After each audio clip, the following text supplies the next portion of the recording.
you're powerful enough to take on all of heaven, you haven't even proven that you're the strongest in hell. Can the angels come out to play? Prepare the troops. We've faced impossible odds before. Together we can do it again. Welcome back to the Nerdy Grail, and I have just come back from watching episodes 7 and 8 of Hazbin Hotel, the finale of season 2, and oh my goodness, what a 2 episodes it was. I am absolutely stunned. They were absolutely amazing. This is exactly what I wanted from a finale. It was so hard because I've been in work all day. Trying to avoid the spoilers was ridiculous on social media, on YouTube with people posting clips. It was super difficult to avoid these spoilers for these 2 episodes, but I'm going to be doing my reviews now for you, giving you all my thoughts and telling you what I think. It's going to be a little bit jumbled, this one, because my brain's all over the place. There was so much to process. And that little slight cliffhanger ending at the end of episode 8, wow, that was really interesting. And I knew it. I knew Alistair was going to do it. I knew he had something up his sleeve, but I'll get into that when we get into talking about episode 8. So like I have been all series, I'm going to split this into 2 parts. The first part I will be talking about episode 7, and then in the second part I will talk about episode 8, and then at the end I will come together and give you my overall thoughts of the episode. And once I've done the reviews of these episodes, stay tuned because I will be in upcoming weeks doing a full ranking of every episode of Hazbin Hotel Season 2, a ranking of the characters, and also a ranking of the songs. But without any further ado, let's jump straight into my review on Hazbin Hotel Season 2, Episodes 7 and 8, starting with Episode 7. So we are hitting the ground running with Episode 7, Weapon of Mass Distraction. So this episode starts with Lucifer falling into Vox's trap that he set up in the end of the last episode, because he thought that it was Charlie who had forgiven him for his little invasion of Vox's rally. Vox traps him and uses him to power this massive weapon that Camilla Carmine had built for Vox in order to use to threaten Heaven with potential war if they don't fall into line, which I thought was really, really cool, really, really interesting. And Vox, he's crazy at this point, and you see that in these 2 episodes. He's just gone insane with power, and everything that I've been predicting in terms of Vox and the V's came true in these episodes, although they do end in a little bit of a weird way, but I'll explain that in episode 8. But so Lucifer's captured, he's powering the weapon. Vox uses the weapon and threatens Heaven, giving them 24 hours to surrender. Otherwise, he's going to come up there with all the people of hell and he's going to rule all of Heaven and take it for his own. And so this causes Sarah and Emily and Lute and Abel and all the rest to basically go into panic mode and wondering what on earth's going to happen, what on earth are they going to do. They need to try and think of a way to get around this. Meanwhile, back in hell, you've got everything going on with Vox and Alistair. And Alistair is basically just slowly manipulating the situation with Vox. Because Vox is planning on hosting this big party, like a final hurrah party before all of hell invade. And he plans on inviting Charlie down to this party in order to get her to admit that he is the strongest, that he was correct. And Alistair uses this to his advantage, believing that he will never get Charlie to say that he is the strongest in all of hell, and that he's not actually capable of taking on Heaven because, like he said, he isn't the strongest in hell yet. But Alistair's wording is very particular, and I did wonder that at the time when he was saying it to Vox. But Vox, blinded by, I believe, his deep obsession with getting Alistair's approval and being better than Alistair, falls for Alistair's little trap, and so does invite Charlie to come on down to the party. But in the meantime, back at the hotel, obviously they've still lost Angel. They're trying to find Lucifer, but they overhear Vox's plan and decide they need to do something. They need to try and defend the hotel. They need to try and defend hell. And so they all stage a plan, all of them. Charlie, Vaggie, Husk, Cherry, Baxter, Nifty, they all come together in order to try and stop Vox, and they have a plan of while Charlie and Vaggie go off to Vox's little party and shindig, all the rest are going to try and save Angel. So you're going to have Husk and Cherry go after Angel. You're going to have Nifty and Baxter try and work with Serpentius up in heaven in order to try and get a live broadcast of Serpentius down there to prove that Vox is a liar, to prove that heaven works. And then basically that will stop him using this weapon against heaven and everything will be fine and dandy. So they're all devising this plan. The songs in this episode are pretty good. There was quite a lot of songs in this episode. I didn't anticipate it. You had Brighter, where you've got Vox, who we see in human form. You get to see exactly what Vox is like as a human and before he went to hell, which I thought was really interesting. He was very predictable. He was, he had to work his way up the ladder, but he did it in... typical Vox means. He did it not through legal and not through the right methods. He was showing jealousy. He ended up killing off his competition and taking their jobs. Basically what he's doing now. I love the little interpretations of trust us and trust me that he was doing in his human form as well. And can I just say that Vivzy, whenever she designs these human characters, why does she always make them seem, and I've seen comments on it and I try to avoid it, but everyone just admits the Vox and all look amazing as humans in terms of they look hot. And I'm just like, why are they making these characters like this? But it is hilarious and brilliant and I do love it. So that was great getting to see human version of Vox. So that was really good. But there was lots of songs. So you got Brighter. You then had Live to Live, which was Sarah and Serpentius having a bit of a light conversation because Sarah's having a bit of a breakdown, not knowing what to do. We then also had like an end song right at the end, When I Think About the Future, where all the characters almost have different renditions of this song. Like you got Abel and you got Lute, and Lute does a rendition of Gravity, where they're all doing little bits and pieces, wondering what's going to happen and how they're going to fix the problem. So it was a really, really good, really, really interesting episode. Pretty solid. So that was Weapon of Mass Distraction. But the core episode we need to talk about was that finale, episode 8, Curtain Call, and that's exactly what we're going to do. So I'm going to pause this and I'm going to then give you my thoughts on Hazbin Hotel, the finale episode, the slightly extended episode called Curtain Call. Like I said, this is episode 8 now, Curtain Call, which does actually have an extended runtime. It was, I think, about 38, 39 minutes as opposed to the usual sort of 28 to 30 minute runtime. So it was an extended runtime, and obviously this was the grand finale. And it had to sum up a lot of plot lines or set up new plot lines. And I was blown away by this episode. So obviously this episode, you get Charlie and Vaggie, obviously setting out their plan in order to take down Vox, Velvet and Valentino, mainly Vox.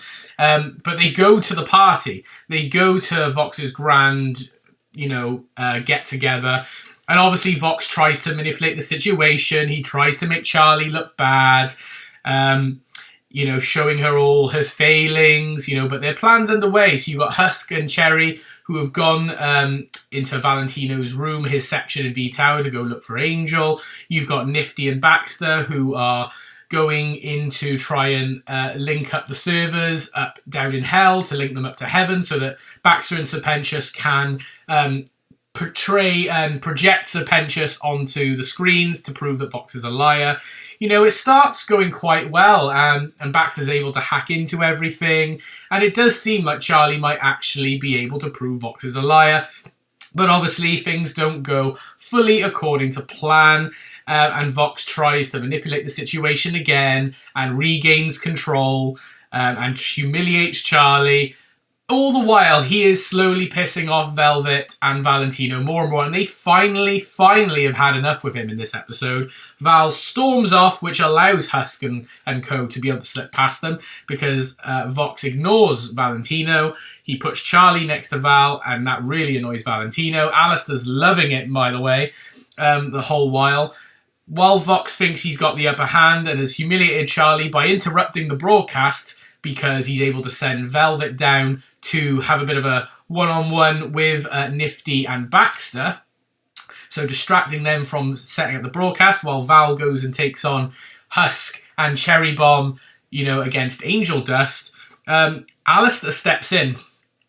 And we finally get the answer to what the favour was that Alistair asked of Charlie all the way back in season 1. Yeah, he used the favor of Charlie in order to break not only his contract with Vox, but his contract with Rosie, his deal that he made with Rosie.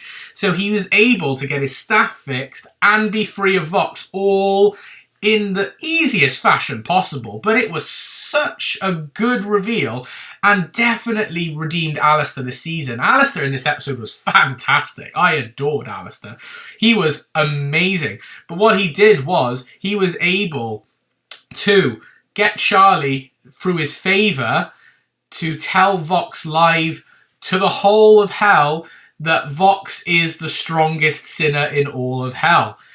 And in the meanwhile, Vox puts his hands on Charlie's shoulder, which breaks Vox's contract with Alistair, because Alistair uses a little bit of a wordplay, as Vox calls it, to technically, he said he wouldn't lay a hand on Charlie Morningstar, and because he laid a hand on Charlie Morningstar, it broke their deal, and so Alistair was free of Vox. But because Charlie then said live to all of hell, and she's the daughter of Lucifer, that Vox is the strongest sinner, Alistair's deal with Rosie was then broken, because Rosie's deal with Alistair was she was meant to make him the strongest sinner in hell. So then Alistair used that to break the contract with Rosie, and Rosie was then had to fix Alistair's staff to make him the strongest sinner in hell again. I thought that was great, and you got a massive fight between Alistair and Vox. They turn into like gargantuan monsters, especially Vox. You know, he's got screens everywhere. His little cables are coming out everywhere. He's gone mad with power. He's shooting that angelic like gun that he used before, like there's no tomorrow, using all of Lucifer's energy down below. Meanwhile, obviously, Velvet is tackling Nifty and Baxter. Valentino's tackling Husk and Cherry, who they do manage to overpower Valentino, using Valentino's sight against him, because he's got quite poor sight. But then Val calls on Angel, who's still under contract and still under a bit of hypnosis. And Angel does overpower them and ends up strangling Cherry. But Husk manages to break free and snap Angel out of it. But that obviously gives Angel a bit of trauma and a bit of pause for thought. He's realised that he's still got no freedom. Meanwhile, obviously, Alistair and Vox are having a massive fight. Vox proves that he is insane. He proves that he is only out for himself, which results in Velvet and Valentino basically ripping him to shreds. Valentino tears Vox's head off and basically drags him like a carcass across all of hell. So they've had enough. They're planning on, you know, taking charge, which Valentino, by the seams of it, does at the end, because he claims that he's able to twist the situation that he was the saviour of all of hell. So it may be Valentino might be the new boss of the Vs. And if that's the case, I love it, because, as you know, Val is my favourite V. So that will be interesting to see in the next series. But obviously it starts overloading due to everything that Vox has done. And so they all have to come together, which is where you get the final song of the whole series. There's only one song in this episode called Hear My Hope, which is played at the start of all my videos for Hazbin Hotel at the moment. Which is a beautiful song. They all come together. Even Alistair and Rosie come together, but he only does it when Rosie fixes his staff. Even Velvet and Valentino join in, and they all put a shield around the weapon and destroy it, and they end up saving it all of hell. And so everything's fine and dandy, and the day has been saved. But unfortunately, there's a couple of things that happen right at the end. Obviously, the Vs go off back to their tower, although, you know, the power shift has happened now. However, Angel now, due to the fact that he's been supposedly spying on the hotel all this time, feels he doesn't belong at the hotel. So you get a really sad moment between him and Husk, because Husk, he loves Angel. He's his best friend, his partner even, and it was gutting. I felt my heart tear up when when Husk was saying "don't go" to Angel. It was so sad. Please can we get this sorted next season, because it breaks my heart. So he goes to the V Tower, so Angel's not with the hotel at the moment. But the biggest shock was Charlie does another one of her phone calls to her mum. She doesn't answer, obviously, and so tells her all the good things that's happened, that Alistair's back to normal, they got loads of new guests, and it's all going well. And then right at the end, when she leaves, the phone rings, and it ends with her saying, "Mum." So did Lilith actually answer the phone, and are we going to get Lilith now for season 3? That seems like a big possibility, and that would be really, really interesting. But absolutely fantastic episode. Top class from start to finish. That's the way to end a finale. I wasn't huge on season 1 finale, if I'm honest. It wasn't terrible, but it was nothing spectacular for me. However, this one, fantastic. Absolutely adored it. 10 out of 10, brilliant. I can't wait to do my ranking of these episodes.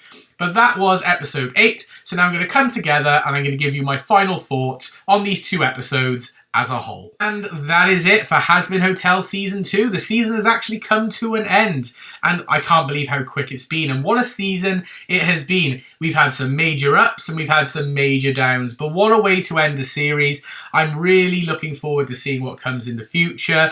And obviously, we're going to have to wait a while now for Season 3, although I know they have obviously done a few bits and pieces. So who knows when that will be. But for now, that is it for Season 2. But that is not the end of content on Season 2, because now that I've watched all of Season 2, I will be doing videos ranking all the episodes, like I said, ranking all the songs, ranking the characters. I will probably even do a video where I'll compare Season 1 to Season 2 to see which one I personally prefer. But yeah, these were fantastic episodes. It's been great this series, getting to see backstories to the characters, human variants of the characters like Alistair and Vox and Serpentius. That's been fantastic. Seeing new characters take more starring roles, like seeing the V's do a lot more. Obviously, we have had to see other characters take a bit more of a back seat, but it has been nice to see other characters flourish. Then yeah, overall, fantastic acting, fantastic songs. And yeah, it's amazing, and I think Hazbin Hotel can only get better from here. It's fantastic. But that is going to be it for my review on episodes 7 and 8 of Hazbin Hotel Season 2, and that is it for my review on Hazbin Hotel Season 2. Hope you did enjoy this video. If you did, please like it by giving it a thumbs up and comment down below your thoughts on Hazbin Hotel Season 2 and that amazing finale. And subscribe if you are new. But for now, this is the Nerdy Grail signing off. I hope you've had an amazing day, and I will see you all in the next video. Bye for now, everyone.